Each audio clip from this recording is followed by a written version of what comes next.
औज़ुबिल्लाहिमिनश्शैतानिर्रजीम बिस्मिल्लाहिर्रहमानिर्रहीम।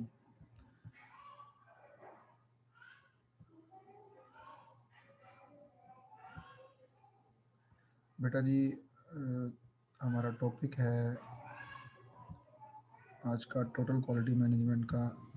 हिस्ट्री पढ़नी है हमने क्वालिटी की कि हमारे पास आज जो रिफाइंड फार्म है क्वालिटी की वो कहाँ से आई है, किन किन फेजेस से हमारे सामने आई है।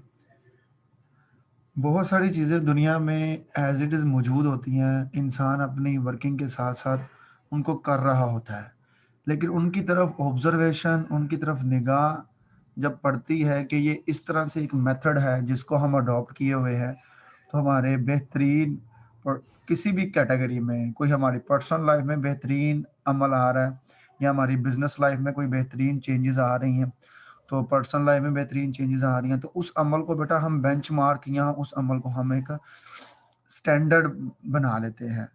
और उसको अगर कोई रिसर्चर या बुक निकले, हमारा साइंटिस्ट या कोई भी है, कोई तज्जियाकार, उसको अब बुक शक लिख के पब्लिश करवा के बुक की शक्ल दे दे, तो बेटा वो एक सबसे अच्छी बात हो जाती है। तो इसी तरह से क्वालिटी आज हमारा जो जो कि बेसिक हमारी बेटा जी बुक है टोटल क्वालिटी मैनेजमेंट। हम क्वालिटी के ऊपर बात करते हैं, तो आज के दौर में हर बिजनेस क्वालिटी के पीछे भाग रहा है, क्योंकि हर बिजनेस की कोशिश है कस्टमर गेन करना। तो कस्टमर गेन कैसे किया जा सकता है जब वो क्वालिटी एबल गुड्स बना सके। तो हमारे सामने आज इतना रिफाइंड फार्म क्वालिटी की कैसे आई है, ये बेटा जी किसी मामलात में दुनिया में जब वर्ल्ड वार हुई थी तो उसके बाद इसको प्रॉपरली रिकॉग्नाइज किया गया। इससे पहले ये मौजूद थी क्वालिटी। वर्ल्ड वार टू में बेटा जी क्या हुआ था कि सारी दुनिया जंग के मामलात में घुसी हुई थी, तो अचानक से अमेरिका सामने आया, जिसने हिरोशिमा नागासाकी के ऊपर बेटा बॉम्बिंग की है। जापान उस वक्त की बहुत बड़ी पावर थी, सुपर पावर थी। जापान को जेर करने के बाद सारी की सारी इंडस्ट्रियल रेवोल्यूशन अमेरिका की तरफ कन्वर्ट हो गया।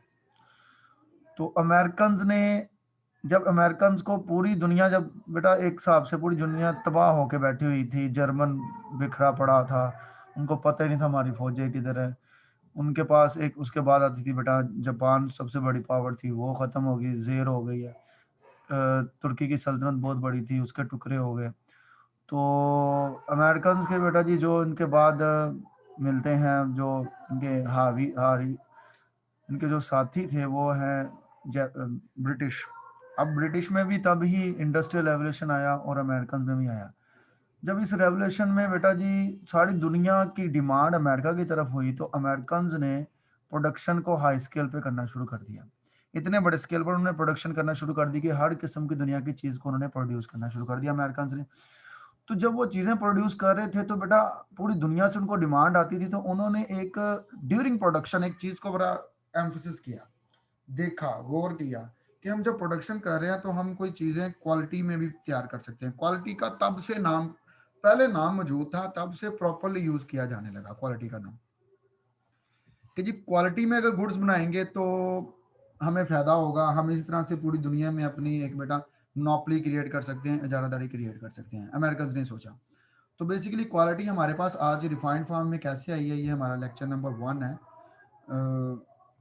तो वो है जी गुरुज, क्वालिटी गुरुज के लिए जिन्होंने हिस्ट्री में बेटा इनको इन्वेंट किया है, उनकी मदद से हमारे सामने आज बेटा एक इतनी रिफाइंड फॉर्म में क्वालिटी आ चुकी है कि उसके लिए हमें एक पूरा आपके बीबीए 7th सेमेस्टर में एक टॉपिक पढ़ना पड़ रहा है जिसका नाम है जी क्वालिटी गुरुज।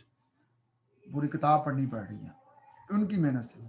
अब बेटा इसके कुछ पोर्शन है, इराज हैं, डेकेड्स हैं। तो आपके सामने जी अर्ली 1940s में ये पायनियर्स थे, वो लोग जिन्होंने बेटा जी सेकेंड वर्ल्ड वॉर के बाद वो जो अमेरिकन जिन्होंने इस चीज़ को असेस किया, जब उनकी प्रोडक्शन हाई स्केल पे होना शुरू हुई, पूरी दुनिया से डिमांड उनके पास आना शुरू हुई, तो बेटा जी वहाँ पे क्वालिटी का एक छोटा मोटा मामला भी पलपने शुरू हो गए। तो पायनियर जिन्होंने इस क्वालिटी की बात को बेटा इन्वेंट किया वो लोग होंगे, उसमें है जी वाल्टर शिवार्ट है, वो आगे नाम आएगा।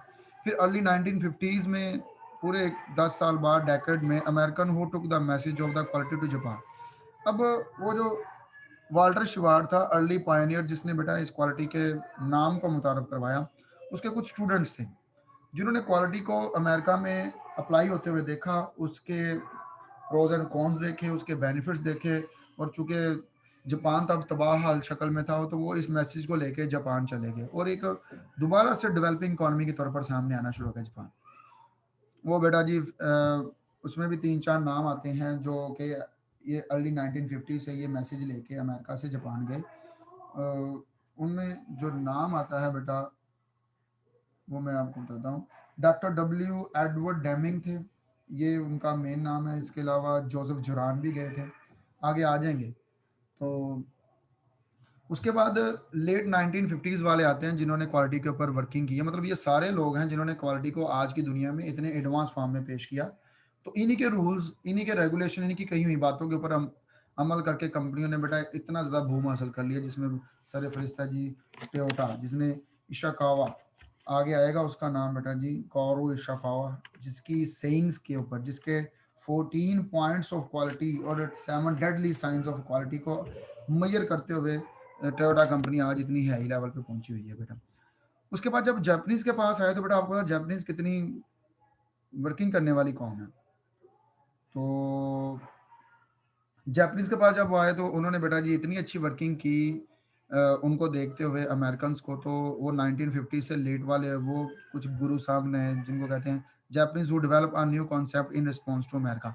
अमेरिकन से सीखने के बाद, डॉक्टर डब्ल्यू एडवर्ड डेमिंग से सीखने के बाद उन्होंने बेटा खुद से इतनी वर्किंग करी। इसमें कुछ नाम आते हैं, जिनिची तागुचिया और कौरू इशाकावा, उस आगे नाम आएंगे। अब उन्होंने इतनी ज़्यादा वर्किंग की, अच्छे तरीके से वर्किंग की, इतना अच्छा आइडिया डेवलप कर लिया कि बाद में दोबारा अमेरिकन उनसे सीख के अब अपने मुल्क में अप्लाई करते हैं। तो 1970 से ऑनवर्ड वो वेस्टर्न गुरुज हैं who followed Japanese industrial success. अब देखें बेसिकली जापानीज से सीखा कहाँ से? अमेरिकन से।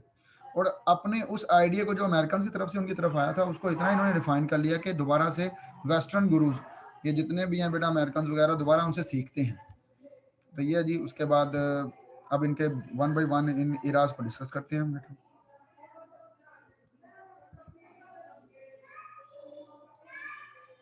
नहीं जी, हमारे सामने है Walter Andrew Shewhart and doctor Walter Andrew Shewhart, ये हैं जी पायनियर। ये वो फर्स्ट मैन थे जिन्होंने बेटा क्वालिटी को दुनिया के सामने एक नजरिए के तौर पर रखा। पहले बात मार्केट में मौजूद जरूर होती है, लेकिन कुछ पढ़े लिखे लोग उस बात को इतना ज़्यादा यूज़ करना शुरू करते हैं, इतना ज़्यादा एम्फेसाइज करते हैं कि उसको लिख के बुक्स के शक्ल में लेके आ जाते हैं सामने, तो उसको रहती दुनिया के लिए वो रूल बना देते हैं। कह रहे he was a pioneer and visionary of the modern quality control, he knows as the grandfather of the total quality management. इसको टोटल क्वालिटी मैनेजमेंट पूरी टीक्यूएम जो आप पढ़ते हैं उसको दादा दादा का नाम देता है। ग्रैंडफादर इसलिए कहा जा रहा है क्योंकि इनकी की हुई वर्किंग को जो बेसिकली ज्यादा बूम दिया था वो डॉक्टर एडवर्ड डेमिंग ने दिया था, जो इनके स्टूडेंट है, नीचे नाम भी उनका आ रहा है। तो वो फादर ऑफ टीक्यूएम है। तो अगर वो फादर ऑफ टीक्यूएम है तो ये उनके उस्ताद हैं, तो ये ग्रैंडफादर ऑफ टीक्यूएम हो गए।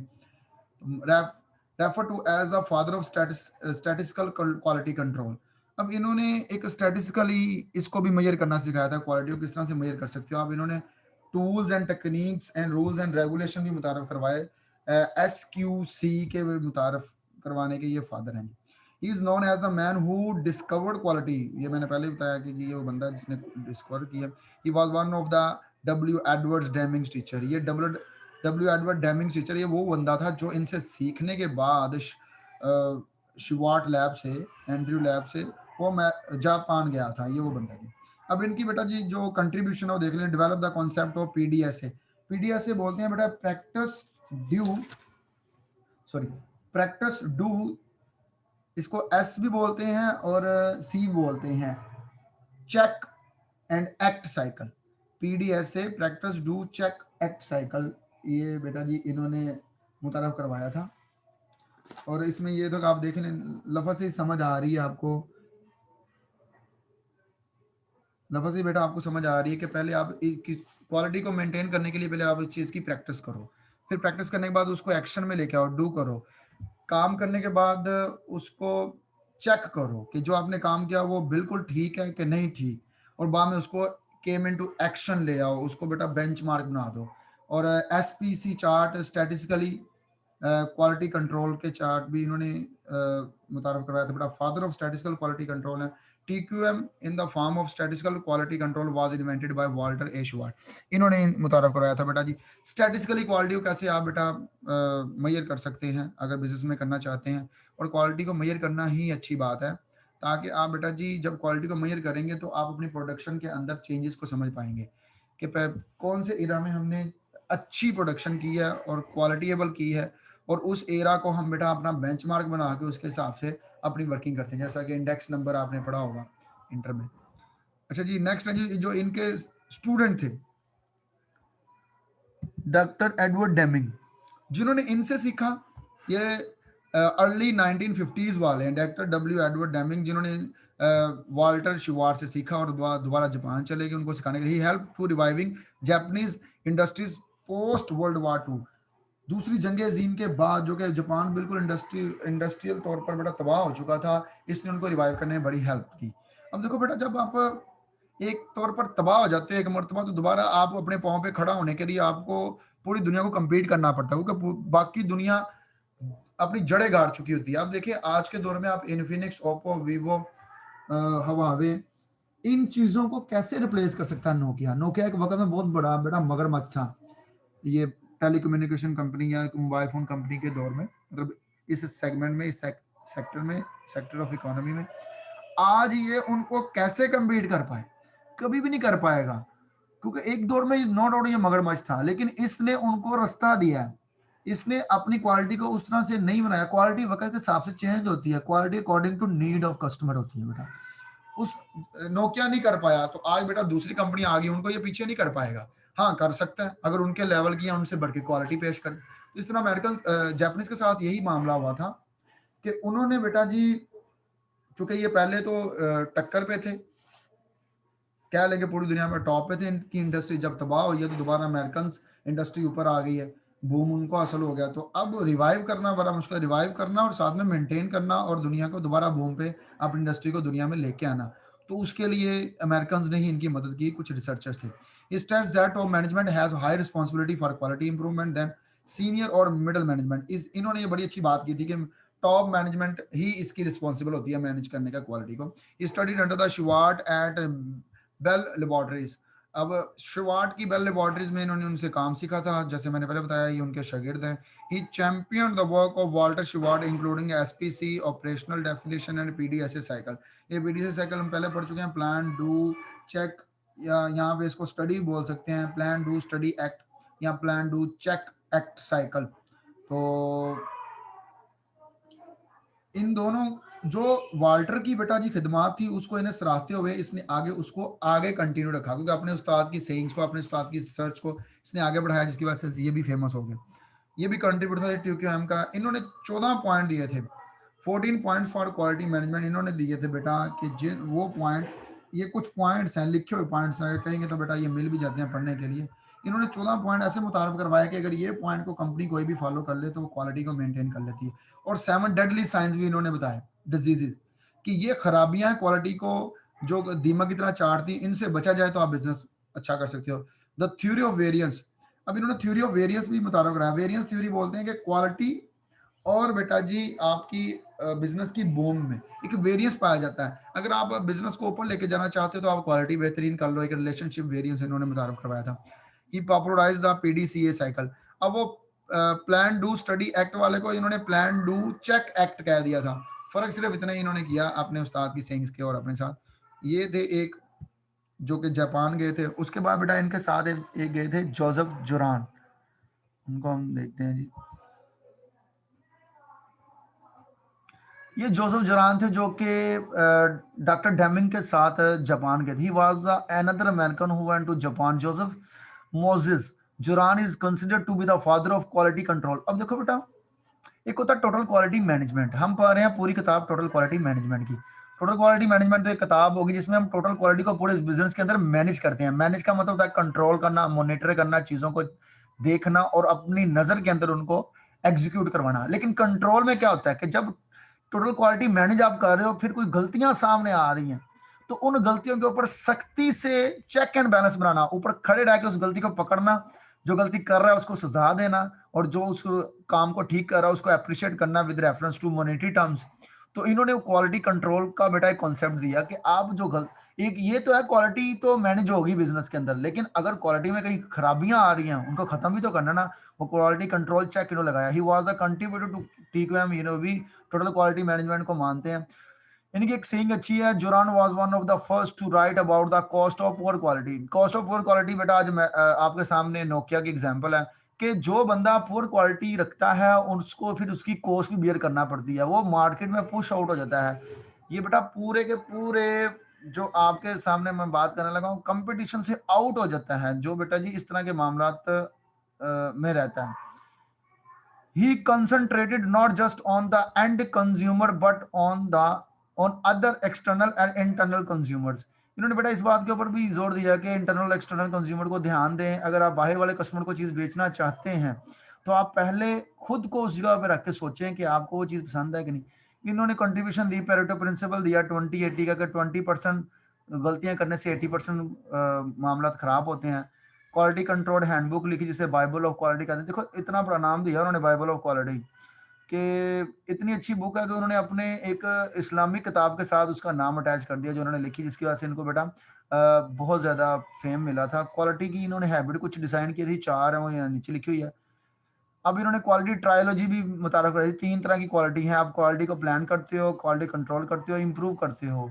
उसके बाद बेटा जी इन्होंने क्वालिटी को फिटनेस ऑफ यूज, सारी बात है, चीज वो होनी चाहिए जो आसान हो और इस्तेमाल करने में बेहतरीन हो और वो क्वालिटीएबल होती है। उन्होंने कॉस्ट ऑफ क्वालिटी की भी बात किया था, इंटरनल फेरियल कॉस्ट, अगर अंदरूनी मामला में खराबी आती है तो क्या आपको कॉस्ट बेयर करनी पड़ती है, एक्सटर्नल फेरियल कॉस्ट और अप्रेजल कॉस्ट, प्रिवेंटेशन कॉस्ट। बेटा ये इनका सारा आगे आएंगी ये चीजें जो इनकी है मामला। नेक्स्ट है जी जोसेफ जुरान के बाद बेटा जी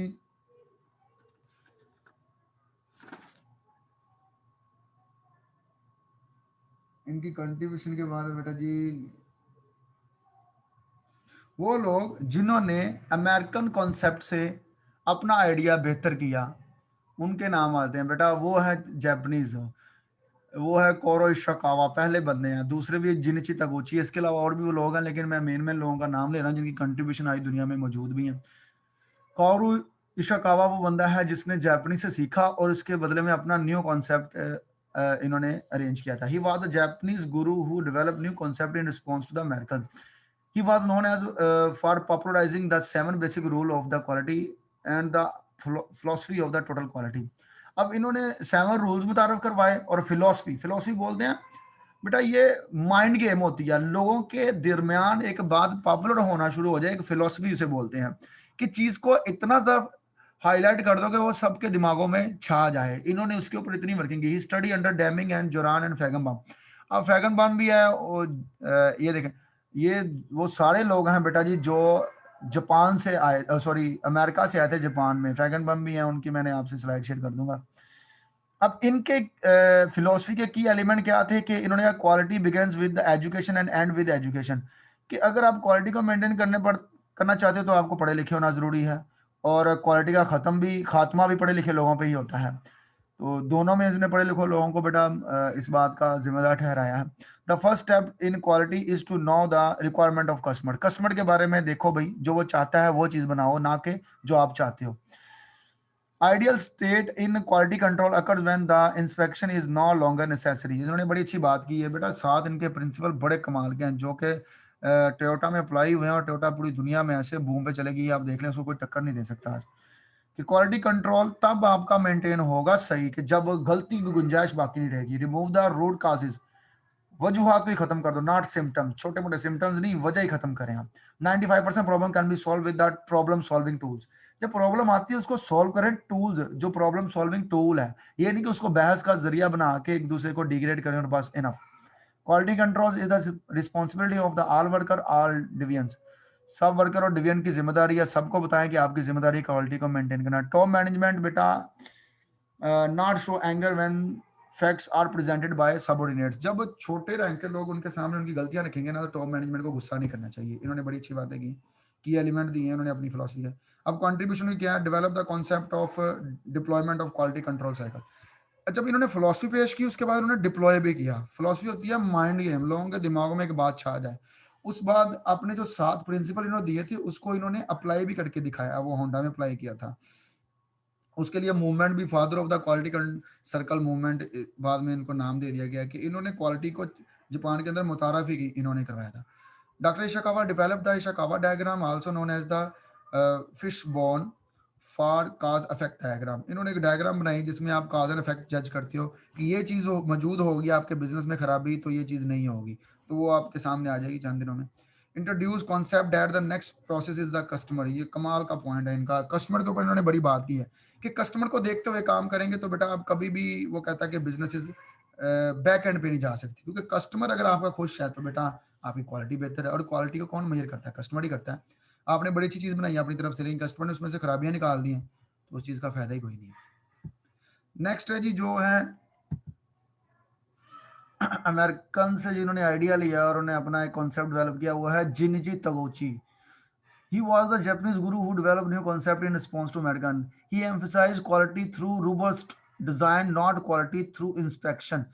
इन्होंने एक डिजाइन बना के दिया, रोबस्ट डिजाइन, वो चांद 4-5 तरह के वो आपके सामने आ जाएंगे। इनकी कंट्रीब्यूशन क्या है? He was responsible for popularising the theory of design of experiment.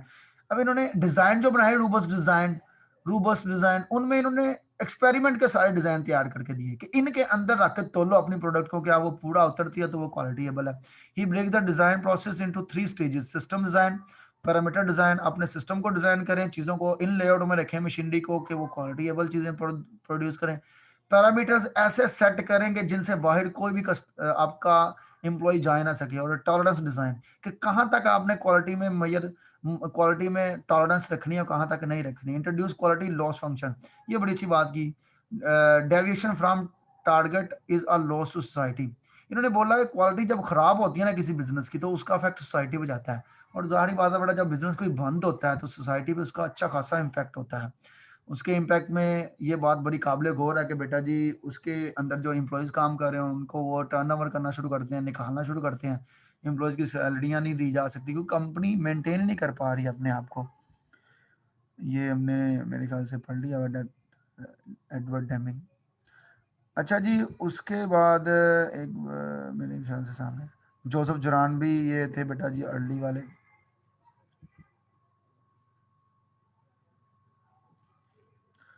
अब ये बेटा जी फैगन बम भी थे जो कि अमेरिका गए थे कंट्रीब्यूशन देने के लिए अपने। आ गया विल्फ्रेडो पेरिटो। ये वो बंदे हैं जिन्होंने अमेरिकन से सॉरी जापानी से सीखा और दोबारा जाके वहां पे अप्लाई किया है। वेल्फ्रेडो पेरिटो की एक बेटा कंट्रीब्यूशन, उन्होंने एक 1896 में एक बुक भी यूनिवर्सिटी में भी दी थी। 2080 का रूल इन्होंने भी लॉन्च किया। इन्होंने ये बात कही थी कि 20% खानदानों के पास 80% दुनिया की दौलत है। और ये बड़ी अच्छी इन्होंने बात की थी कि वो लोग कौन है, वो बिजनेसमैन है सारे। उन्होंने अपने बिजनेस में क्वालिटी को मेंटेन किया हुआ है, इसलिए उनके पास पूरी दुनिया का पैसा मौजूद है। अब बेटा आपके ये दूसरे हैं जी, फिलिप क्रॉसबाय। ये वो लोग हैं जो लोग जापान से सीखे दोबारा बेटा वेस्टर्न गुरु हैं, वेस्ट वेस्ट में गए हैं। और इन्होंने भी कुछ वर्किंग अच्छी की है जापान से सीख के। बाद में वो कौन है? ये भी कंट्रीब्यूटर था जी। इसी कंट्रीब्यूशन बड़ी मजे की है। क्वालिटी इज फ्री, बातें बड़ी कमाल की इसने। क्वालिटी बिल्कुल फ्री है, जो बंदा इसको मेंटेन कर पाएगा वो बिजनेस ऊपर ले जाएगा। His first book which made him famous, इसकी वो किताब जिसने इसे बहुत ज्यादा फेमस बना दिया। और इसने बड़ी अच्छी बात की थी। जैसे मैं अक्सर बच्चों को कहा करता हूँ, अगर आपसे मेरी फिजिकल क्लास होगी, मैं कहता हूँ top position is free, free of cost. आप में से कोई बच्चा लेना चाहे ले सकता है क्लास में पोजीशन, तो फ्री है। इसी तरह इसने कहा जी क्वालिटी फ्री है, जो मेंटेन कर जाएगा उसको हासिल हो जाएगी। He gave the concept of zero defect. अच्छी बात की जी। बिजनेस आपकी प्रोडक्ट में कोई डिफेक्ट होना ही नहीं चाहिए। जब आप अपनी प्रोडक्ट का कोई 99.99% जब कहते हैं ना, तो इसका मतलब है कहीं ना कहीं खराबी है। 100% बोलोगे हमारी चीज ठीक है। One of is 4 absolute of quality. इन्होंने कोई 4 एब्सोल्यूट बेटा मुतारफ करवाया है जो कि अप्लाई हो रहे हैं आज भी दुनिया में। The 14 step of quality improvement. ये 14 स्टेप वही है बेटा जी जो कि डैमिंग ने दिए थे। ये है जी हमारे गुरु जिन्होंने हमारे सामने इतना क्वालिटी के ऊपर वर्किंग की कि आज पूरी दुनिया में इस क्वालिटी को मेंटेन करने के लिए TQM फॉलो किया जाता है। और हमारे पास हमारे बच्चों को एक बुक की शक्ल में मौजूद है, हमें पढ़नी पड़ी है पूरी किताब। तो इन्होंने इन्वेंट की है ये किताब, बेसिकली इन्होंने वर्किंग की इसके ऊपर। आज के लिए इतना ही है जी, ठीक है जी, अल्लाह हाफिज़।